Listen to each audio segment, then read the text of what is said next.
Nigeria is set to witness a new flow of investments into its oil sector with the passage by the Senate of the Petroleum Industry Governance Bill.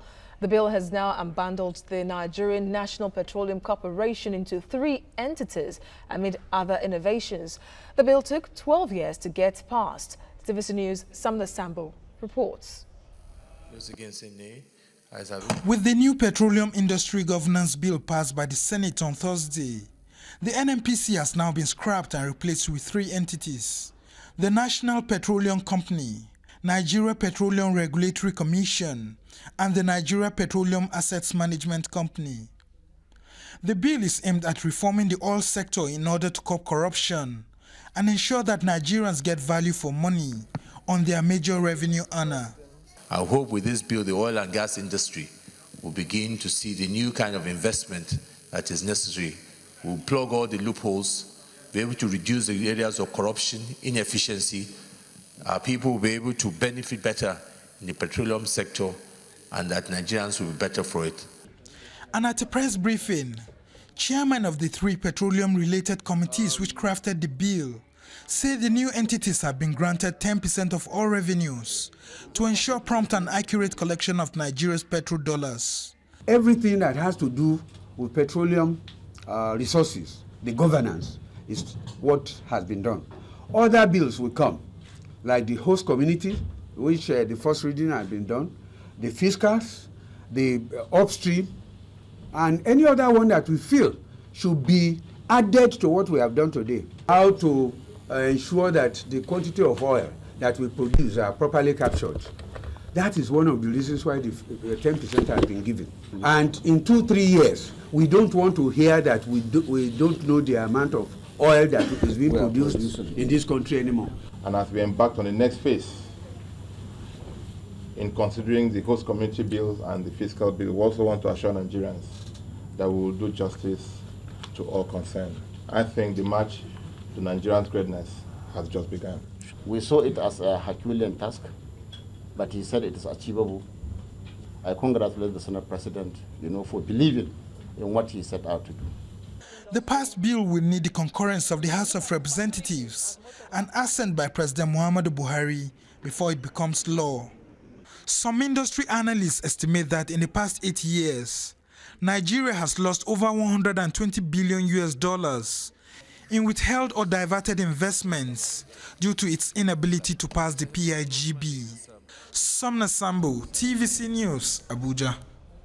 And let's get more perspective from public affairs analyst Chris Ekiyor joins me now for more. Thank you for your time on TVC News. It took 12 years to get here.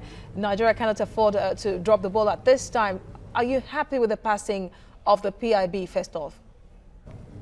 PIGB rather. Thank you. Thank you and good morning. I think I want to say that this is the first step in the right direction. What they've done is to provide for governance. It means, therefore, that there will be more transparency in the operational capacities of the oil and gas sector, which hitherto was very oblique. So it is the right move.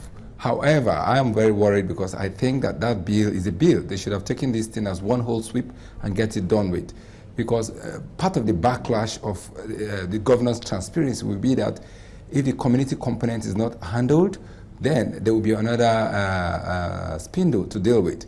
The community component is not just about the 10% that the House is looking at. It's about the environmental degradation. It's about survival of the people. It's about infrastructure. So I think that now that I've taken the first step to push for transparency and governance, they must follow the whole hog and just pass the host community component of it, and even the physical policies that relates with how the environment will be managed. Because if this is not done and we begin to think that we have achieved much by the governance structure, unbundling of the NNPC, and more money comes to the government, what then happens when the environment is despoiled? So more needs to be done. I don't think they have to wait and rest on their oars. I want to give them thumbs up to have taken the bold step after all these years to pass this bill. And that was the focus I was looking at before you even said it, really. The host communities, giving them utmost attention so that what happened in the recent past in the Niger Delta, talking about the restiveness, doesn't happen again. How urgent is it for the Nigerian lawmakers to give attention to the host communities and pass all the communities provisions for them, really? Yeah, you know, the politics in the National Assembly is such that some are quite nationalistic, some are personal, some are self-induced, some are regional. That's why the bill is the longest bill in the House. But I keep saying to Nigerians that the PIB bill is a national bill. It's not a bill for anybody.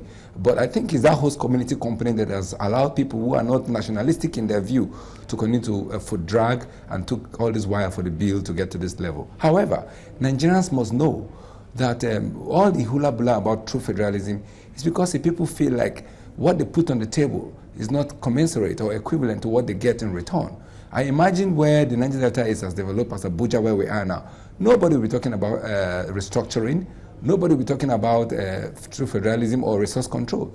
It's because there is imbalance in the way things are done, and this host community component seemingly will address resources to directly impact on the host community, particularly when agencies like NGDC and the Ministry of Niger Delta that have been created have not been able to live up to the expectation to deliver the goods for the people because they are still being controlled from the center. Now, such host community funds is expected to be divested and invested in the communities where oil is taken from. Therefore, in passing this bill and seeing that it will succeed, that part of the bill needs to also be accelerated. All right, and there are still two hurdles really for the PIGB to go through before it becomes law, and that's the ratification of the House of Representatives and the presidential assent. Are you hopeful now that it won't be delayed any further than it has already in 12 years? Well, I think that the Senate has passed it and the House should just join and just confirm it and go with it, because for us and for Nigerians, it's the first step to fixing the rot in the oil sector. And any sane mind is supposed to work with the Senate in that direction. And I don't think that the people in the House of Reps are less sane than the Senate. So I expect them to pass it, and of course I expect the President to assent to it. Chris Ekiyor, Public Affairs Analyst, thank you for your analysis on TVC News at this time.